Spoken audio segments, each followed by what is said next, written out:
Bismillah, hai selamat datang di AP.id. Ya teman-teman semuanya, bayangin kalian sudah nabung lama-lama untuk beli iPhone 17. Ternyata ada iPhone Air yang lebih tipis dan lebih elegan. Tidak lupa juga, ternyata ada iPhone 17 Pro yang lebih powerful nih. Nah setelah 1 bulan saya riset, akhirnya saya menetapkan hati saya untuk memilih iPhone 17 Pro ini dibanding dengan iPhone-iPhone yang sudah saya sebutkan tadi. Nah kira-kira apa alasan saya akhirnya memilih ini dibandingkan iPhone yang tadi saya bilang? Nah, di sini saya akan jelaskan kepada kalian lebih detail. Oleh karena itu, tonton video ini sampai selesai.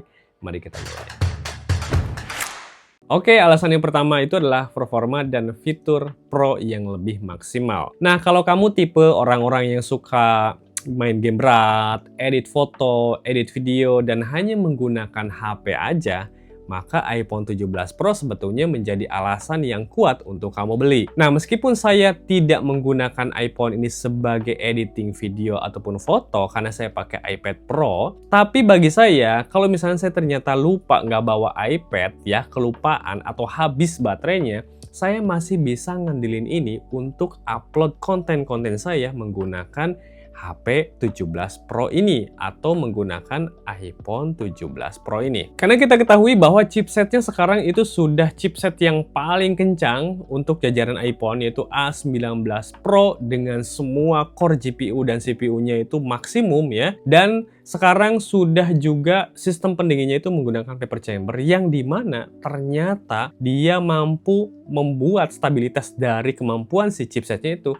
lebih tahan lama, dia lebih stabil, sehingga kemampuan dia dalam performanya itu dia akan lebih tahan terhadap panas. Dan yang kita ketahui bahwa panas itu dapat menurunkan performa dari sebuah SoC atau chipset itu sendiri. Dan satu hal yang kadang dilupakan yaitu USB-nya teman-teman semuanya. Untuk yang iPhone 17 Pro ini, USB-nya itu udah USB-C yang Gen 2 ya, yang 3,2, yang dimana kecepatan dalam transfer video atau transfer konten apapun ya yang besar ke SSD kita itu lebih cepat dibandingkan dengan versi 17 biasa ataupun versi iPhone Air. Jadi saran saya buat kalian yang suka transfer video 4K, kemudian kalian misalkan ya kalian pakai ini untuk shoot video 4K dan kemudian kalian ingin editing di laptop atau di iPad terserah kalian di mana, dan kalau kita harus pakai SSD dulu ya untuk transfernya. Nah, iPhone 17 Pro ini alasan yang nggak bisa diganggu gugat ya karena sangat cepat banget untuk USB-nya 10 GB per second. Oke, dan alasan nomor 2 itu adalah kamera.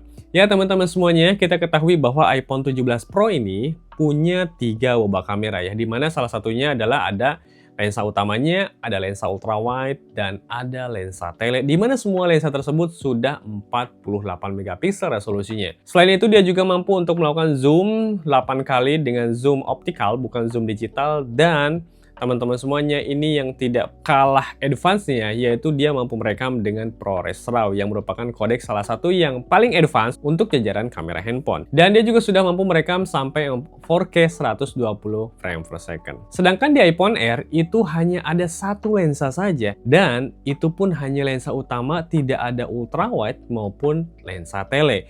Nah, ini akan menjadi hambatan bagi kalian yang khususnya suka ngonten ataupun suka foto-foto dengan pengambilan foto landscape, di mana kalian akan kesulitan dalam mengambil area yang lebih luas karena tidak ada fitur 0,5-nya. Karena saya fokus akhirnya untuk lebih fleksibel ya dalam mengambil gambar, mengambil video gitu ya, akhirnya saya lebih memilih untuk iPhone 17 Pro aja dibandingkan dengan iPhone Air. Sedangkan untuk iPhone 17 biasa atau 17 reguler, dia ada 2 lensa kamera, satu lensa utama, yang kedua adalah lensa ultrawide. Itu kalau menurut saya jauh lebih worth it ya dibandingkan dengan lensa atau kamera yang ada di iPhone Air itu sendiri. Kemudian alasan yang ketiga adalah daya tahan baterai. Selama riset teman-teman semuanya, saya juga memperhatikan soal baterai dan charging ya.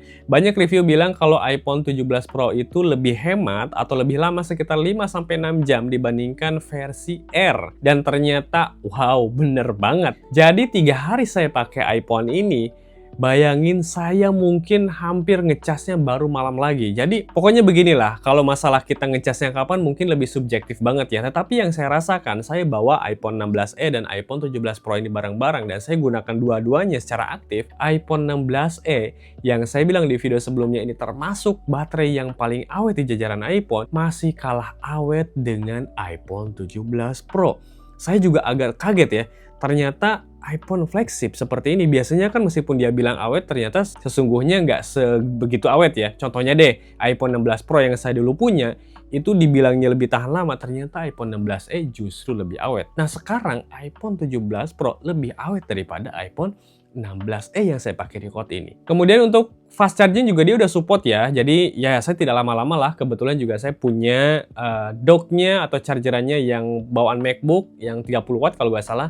Dan itu ya kurang lebih 30-40 menit sih udah 80-90%. Dan saya jarang juga ya sampai 100% kalau nggak saya kelupaan gitu. Lupa nyabutnya aja. Ya dan ya saya seneng banget dengan baterainya, luar biasa awetnya.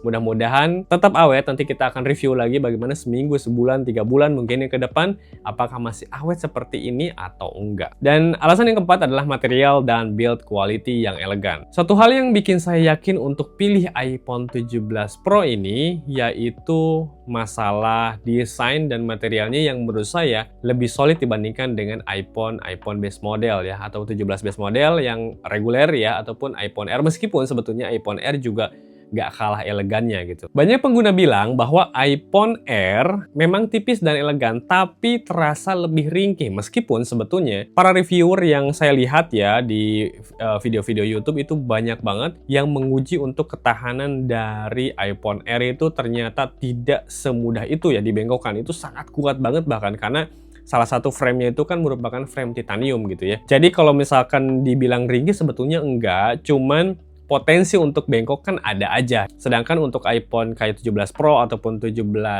reguler yang biasa, potensinya mungkin sedikit lebih rendah daripada iPhone Air ya, karena tingkat ketipisannya jauh lebih tebal gitu ya. Meskipun sebetulnya nggak bisa juga dibilang begitu karena frame-nya juga agak sedikit berbeda ya. Karena yang iPhone 17 series yang reguler dengan yang 17 Pro itu aluminium, yang mana titanium sebetulnya lebih kuat daripada aluminium. Nah, dengan segala kelebihan yang saya bilang tadi di iPhone 17 Pro, emang akhirnya mungkin kalian bertanya-tanya juga ya. Lalu kalau misalnya saya beli iPhone Air dan iPhone 17 biasa, 17 reguler, apakah salah pilih? Jawabannya nggak salah pilih sama sekali. Banyak yang justru pilih iPhone Air karena desainnya tipis, ringan, dan estetik. Selain itu, kalau kebutuhan kamu cuman ya sosial media, foto-foto biasa gitu ya, aktivitas harian, medsos, dan tidak aktivitas yang berat-berat banget ya, meskipun sebetulnya kuat-kuat juga ya, karena menggunakan chipset yang sama-sama terbaru juga nih. Saya kira iPhone 17 biasa dan iPhone Air itu sudah sangat cukup banget ya.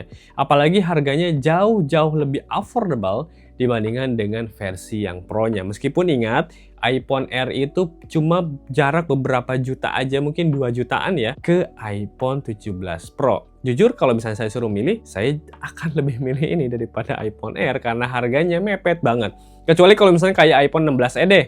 16e itu kan harganya 11-an ya sekarang kan. Harganya kan lumayan ya, untuk jajaran iPhone baru itu lumayan lebih affordable lah. Dibandingkan dengan iPhone Air yang sama-sama kameranya satu, itu kurang lebih 21 jutaan. Jadi bukan soal mana yang paling mahal, tapi soal mana yang paling sesuai dengan kebutuhan kamu. Oke, jadi bagaimana nih kesimpulannya? Kalau kamu seorang konten kreator, game berat, gaming berat, gamer gitu ya, kemudian kamu juga suka fotografi yang cukup advance, kamu juga videographer yang cukup advance juga dengan kodek-kodek yang advance, iPhone 17 Pro ini bener-bener worth it banget sih kalau menurut saya. Dia menawarkan performa tinggi juga, kemampuan baterai yang cukup tahan lama, dan kemampuan kamera yang sangat-sangat powerful. Tapi kalau kamu lebih mengutamakan desain yang tipis, bobot ringan, dan harga yang lebih terjangkau, iPhone Air dan iPhone 17 biasa 17 reguler itu sudah sangat tepat banget kamu pilih. Jadi kalau saya tanya, jadi kamu tim yang mana nih? Apakah tim yang menggunakan semua fitur Pro yang ada di iPhone 17 Pro? Atau kamu tim yang suka dengan desain yang tipis, yang ringan? Atau kamu suka juga